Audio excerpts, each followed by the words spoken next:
नमस्कार रसिक श्रोते मंडळी, आज पुन्हा मी एक कविता लिहिलेली आहे आणि कवितेचं शीर्षक आहे अपेक्षा। कविता जर तुम्हाला आवडली तर एक लाईक करा, कमेंट करा आणि सबस्क्राइब करायला सुद्धा विसरू नका। चला तर मग सुरुवात करते कविता वाचनाला। कवितेचं शीर्षक आहे अपेक्षा। अपेक्षांचं ओझं कधी वाहू नये, अपेक्षांचं ओझं कधी वाहू नये, कसलीच आणि कुणाकडूनही अपेक्षा ठेवू नये। अपेक्षा भंग झाला की राग येतो, दुःख होतं, चरफड होते, मन कसं खिन्न होतं, काही काळासाठी अपेक्षा करणं सोडून देतं। म्हणूनच अपेक्षांचं ओझं कधी वाहू नये, कसलीच आणि कुणाकडूनही अपेक्षा ठेवू नये।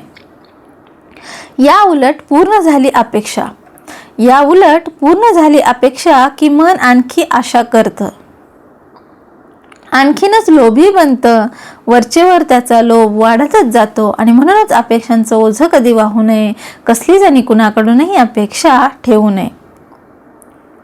ठेवायचीच अपेक्षा तर ठेवावी फक्त स्वतःकडून, ठेवायची असेल अपेक्षा तर ठेवावी फक्त स्वतःकडून। विश्वास ठेवावा फक्त स्वतःवर, म्हणजे अपेक्षाभंग आणि विश्वासघात होत नाही, आपली कधी फसवणूक होत नाही, आपली कधी फसवणूक होत नाही। आणि म्हणूनच म्हणते अपेक्षांचं ओझं कधी वाहू नये, कसलीच आणि कुणाकडूनही अपेक्षा ठेवू नये, कसलीच आणि कुणाकडूनही अपेक्षा ठेवू नये।